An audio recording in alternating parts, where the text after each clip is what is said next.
Good morning to all of you. आज जो है हम लोग रासायनिक अभिक्रिया एवं समीकरण का 5वां वीडियो पढ़ेंगे। तो हम लोगों ने इसके पहले वाले वीडियो में जो है रासायनिक अभिक्रिया से हमको क्या सूचना मिलती है, कुछ क्वेश्चंस देखे थे। आज हम लोग जो है ये जानेंगे कि रासायनिक अभिक्रिया के प्रकार। तो हेडिंग देंगे। तो रासायनिक अभिक्रिया में जो है हम लोग पहला जो रासायनिक अभिक्रिया है उसका नाम है संयोजन अभिक्रिया, या उसी का एक और नाम है संश्लेषण अभिक्रिया। तो हम लोग हेडिंग देंगे। तो संयोजन अभिक्रिया का डिफिनीसन कहता है, तो डेफिनेशन लिखेंगे, उस वाले समझ लेंगे। संयोजन अभिक्रिया कहता है कि जब कोई पदार्थ किसी पदार्थ से संयोग करके एकल नवीन पदार्थ का निर्माण करता है, तब उसको हम लोग संयोजन अभिक्रिया कहते हैं। यानी इसमें जो है एक से अधिक अभिकारक जो है संयोग करके एकल पदार्थ यानी एक ही पदार्थ का निर्माण करेंगे, तो उसको हम लोग कहेंगे संयोजन अभिक्रिया। कोई दिक्कत? चलो, तो इसका डेफिनेशन लिखेंगे। हेडिंग तो दे दिए होंगे।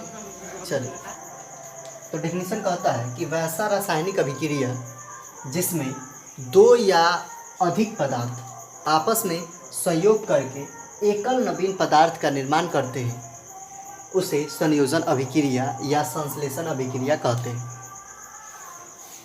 जैसे में डेफिनेशन नोट करेंगे,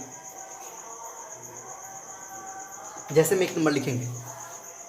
जब कार्बन को ऑक्सीजन की उपस्थिति में जलाया जाता है तो कार्बन डाइऑक्साइड का सफ़ेद चूर्ण बनता है। इसका रिएक्शन लिखेंगे। C+O2 मिलकर के बनाता है CO2। इसको संतुलित करने के लिए जो है यहाँ कार्बन की संख्या 1, कार्बन की संख्या 1, ऑक्सीजन की संख्या यहाँ 2 है, यहाँ ऑक्सीजन की संख्या 2 है, तो ये संतुलित है। कोई दिक्कत? चलो, दूसरा एग्जाम्पल लिखेंगे। कहता है जब मैग्नीशियम के फीते को वायु की उपस्थिति में जलाया जाता है तो मैग्नीशियम ऑक्साइड का सफ़ेद चूर्ण बनता है। इसका लिखेंगे Mg+O2 मिल करके बनाता है MgO। तो यहाँ देखेंगे कि यहाँ मैग्नीशियम की संख्या 1 और यहाँ मैग्नीशियम की संख्या 1 है, लेकिन यहाँ ऑक्सीजन की संख्या 2 और यहाँ ऑक्सीजन की संख्या 1 है। तो इस कंडीशन में जो है हम लोग संतुलित करने के लिए इसमें ऑक्सीजन की संख्या बराबर करने के लिए हम यहाँ 2 से गुणा करते हैं, तो यहाँ ऑक्सीजन की संख्या 2, लेकिन यहाँ मैग्नीशियम की संख्या 1 है, लेकिन यहाँ मैग्नीशियम की संख्या 2 है। इस स्थिति में हम यहाँ 2 का उपयोग करते हैं। कोई दिक्कत? चल, अब हम लोग, तो इसमें क्या होता है कि इस अभिक्रिया में जो है 2 या अधिक पदार्थ आपस में संयोग कर एकल नवीन पदार्थ का ही निर्माण करेंगे, तब इसको हम लोग कहेंगे संयोजन या संश्लेषण अभिक्रिया। कभी कभी एग्ज़ाम में जो है उसमें अभिक्रिया को पहचानने के लिए दे देता है कि इसमें कौन सी अभिक्रिया जो है संयोजन अभिक्रिया है। तो हम देखेंगे कि जब 2 या अधिक पदार्थ आपस में संयोग करके एक पदार्थ का निर्माण कर रहे हैं तो हम समझ जाएंगे कि ये संयोजन अभिक्रिया है। कोई दिक्कत? तो संयोजन अभिक्रिया पे हम लोग क्वेश्चन लिखेंगे। क्वेश्चन है कि वायु में जलाने से पहले मैग्नीशियम के फीते को साफ किया जाता है क्यों? तो हम लोग जानते हैं कि मैग्नीशियम जो है यह ज़्यादा क्रियाशील धातु है, जिसके कारण जो है ये ऑक्सीजन से अभिक्रिया करके मैग्नीशियम ऑक्साइड बना लेता है, जो उसके ऊपरी परत पे क्या हो जाता है, जमा हो जाता है, जिसके कारण जो है ये जल नहीं पाता है। तो इस कंडीशन में जो है इसको हम लोग को जलाने के लिए जो है इसको पहले रेगमाल जो है उससे हम लोग को साफ़ कर लेना होता है, तब इसको हम लोग आसानी से जो है वायु में जला देते हैं। तो इसका आंसर लिखेंगे। चलिए, क्वेश्चन का होता है कि वायु में जलाने से पहले मैग्नीशियम के फीते को साफ़ किया जाता है, क्यों? तो हमने अभी समझा कि मैग्नीशियम का फीता जो है नम वायु की उपस्थिति में जो है ऑक्सीजन से अभिक्रिया कर जो है मैग्नीशियम ऑक्साइड बनाता है, जो मैग्नीशियम के सतह पर क्या हो जाता है, जमा हो जाता है। तो जब हम जलाने जाते हैं तो उसमें आग जो है जल्दी नहीं पकड़ता है, जिसके कारण जो हमको उसको ऊपरी सतह जो होता है मैग्नीशियम के फीते को उसको साफ़ करना होता है। और जब हम साफ़ करते हैं तो उसके बाद जो है वो जलना आसानी से शुरू कर देता है। तो उतारेंगे।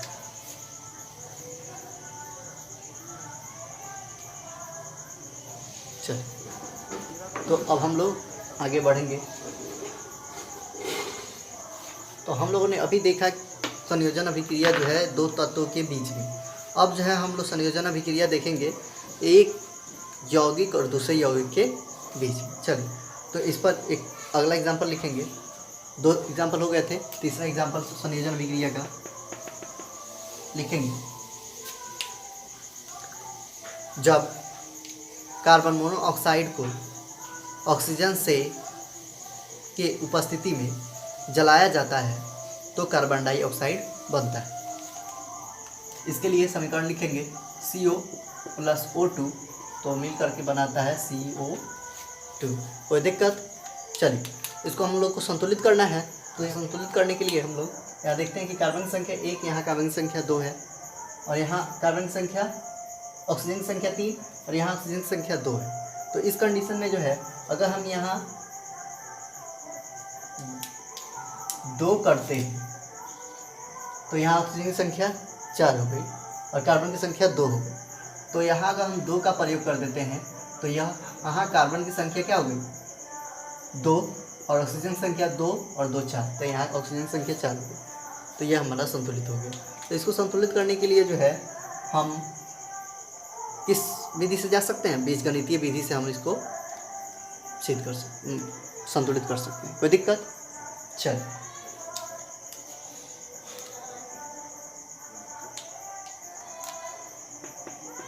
चौथा एग्जाम्पल लिखेंगे संयोजन अभिक्रिया का। लिखेंगे जब सल्फर डाइऑक्साइड की अभिक्रिया ऑक्सीजन से कराई जाती है तो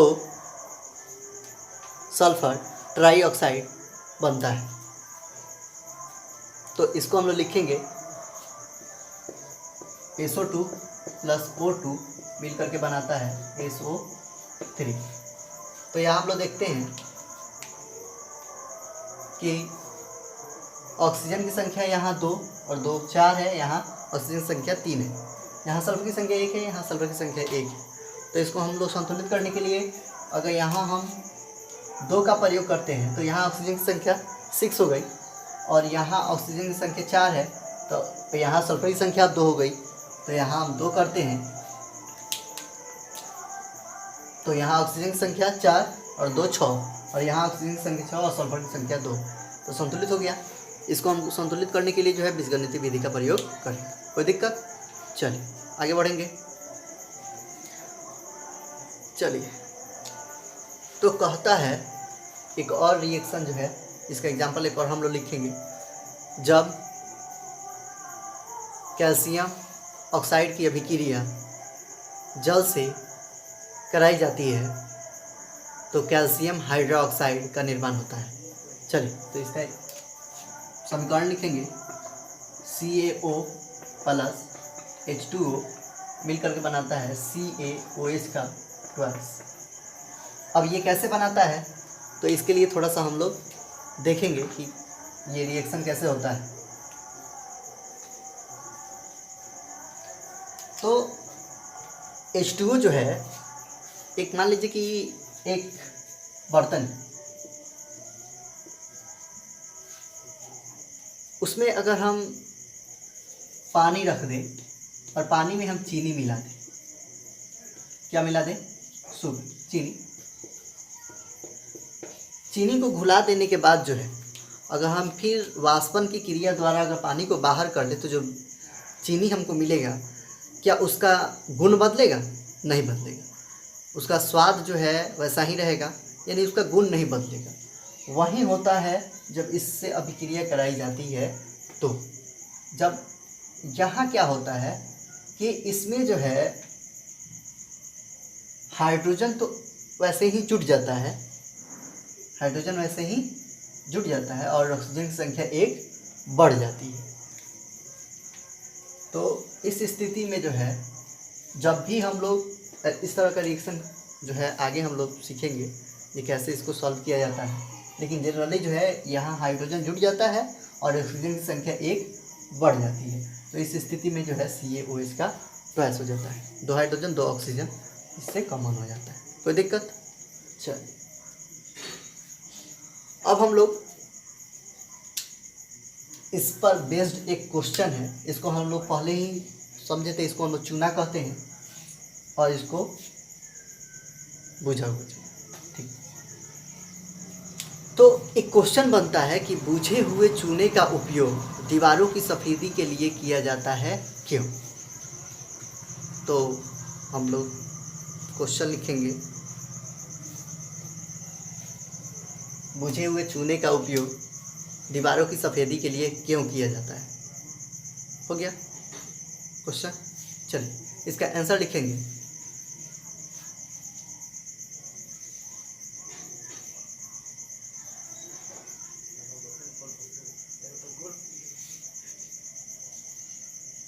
लिखेंगे, बुझे हुए चूने का उपयोग दीवारों की सफेदी के लिए किया जाता है क्योंकि यह वायुमंडल में उपस्थित कार्बन डाइऑक्साइड से अभिक्रिया कर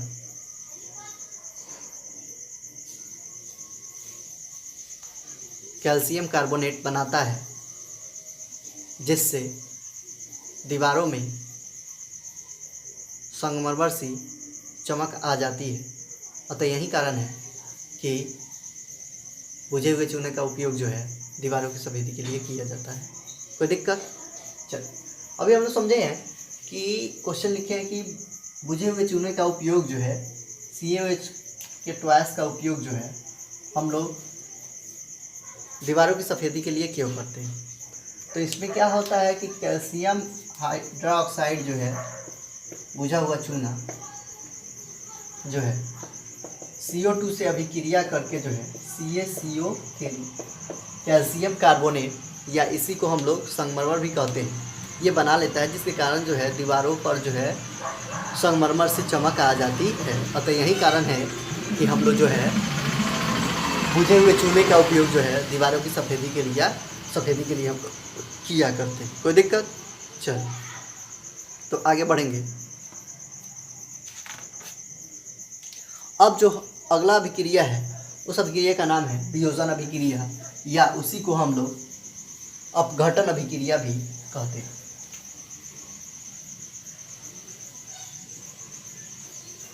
तो हेडिंग देंगे वियोजन अभिक्रिया।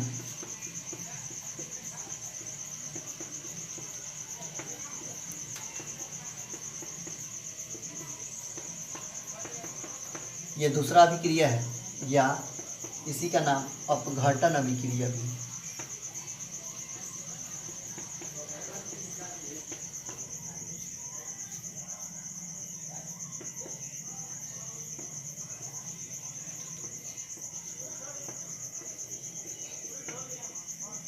इसको हम लोग इंग्लिश में डिकम्पोजिशन रिएक्शंस कहते हैं। चलिए हेडिंग दे देंगे। चलिए इसका डेफिनेशन लिखेंगे।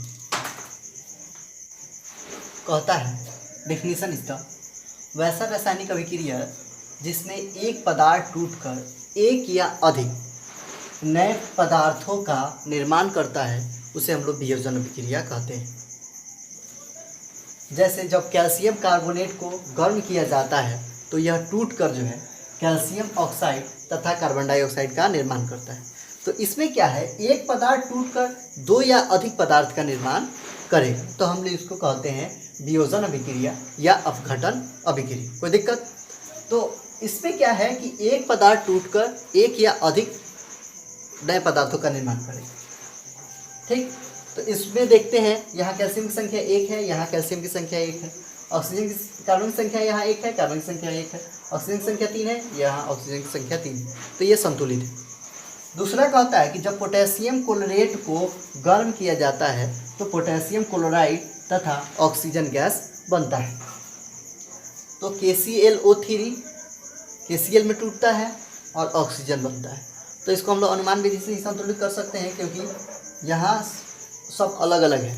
ऑक्सीजन भी एक अलग यौगिक की तरह है। तो यहाँ हम लोग संतुलित करने के लिए, अगर यहाँ ऑक्सीजन की संख्या 3 है, यहाँ ऑक्सीजन की संख्या 2 है, तो अगर हम यहाँ 2 3 का एलसीएम लेते हैं तो 6 होगा, यानी 6 होगा। तो इसको हम बराबर करने के लिए यहाँ 3 से मल्टीप्लाई करते हैं तो ऑक्सीजन की संख्या यहाँ 6 हो गई, और यहाँ 2 से मल्टीप्लाई करते हैं तो यहाँ ऑक्सीजन की संख्या 6 हो गई। लेकिन यहाँ पोटेशियम की संख्या अब 2 हो गई और क्लोरीन की संख्या भी 2 हो गई, तो यहाँ हम 2 का उपयोग करें। कोई दिक्कत? तो इस पर एक क्वेश्चन भी बनता है कि संयोजन अभिक्रिया को या वियोजन अभिक्रिया को संयोजन अभिक्रिया के विपरीत कहा जाता है क्यों, या संयोजन अभिक्रिया को वियोजन अभिक्रिया के विपरीत कहा जाता है क्यों। तो इस पर एक क्वेश्चन लिखेंगे कि संयोजन अभिक्रिया को वियोजन अभिक्रिया के विपरीत कहा जाता है क्यों। संयोजन अभिक्रिया को वियोजन अभिक्रिया के विपरीत कहा जाता है क्यों, इसका उत्तर लिखेंगे। तो इसका उत्तर लिखने के लिए लिखेंगे, इसका डेफिनेशन जो है लिख देंगे, लिखेंगे संयोजन अभिक्रिया का डेफिनेशन और उसका एक ही एग्जाम्पल देंगे। उसके बाद जबकि बीच में लिख देंगे और लिखेंगे वियोजन अभिक्रिया का डेफिनेशन और उसका एक एग्जाम्पल। ठीक, और इसके नीचे एक लाइन जोड़ देंगे, अतः यही कारण है कि संयोजन अभिक्रिया को वियोजन अभिक्रिया के विपरीत कहा जाता है। या अगर आप दूसरा डेफिनेशन, अगर ये अच्छा नहीं लगता है तो दूसरा डेफिनेशन भी लिख सकते हैं कि संयोजन अभिक्रिया में जो है एक संयोजन अभिक्रिया, तो संयोजन अभिक्रिया में 2 या अधिक पदार्थ आपस में संयोग कर एकल नवीन पदार्थ का निर्माण करते हैं, जबकि वियोजन अभिक्रिया में एक पदार्थ टूटकर 2 या अधिक पदार्थ का निर्माण करता है। अतः यही कारण है कि संयोजन अभिक्रिया को वियोजन अभिक्रिया के विपरीत कहा जाता है। कोई दिक्कत? तो दैट्स ऑल फॉर टुडे। आज हम लोगों ने संयोजन और वियोजन अभिक्रिया के बारे में पढ़ा। अगले टॉपिक में जो है हम लोग आगे पढ़ेंगे। ठीक, थैंक्स।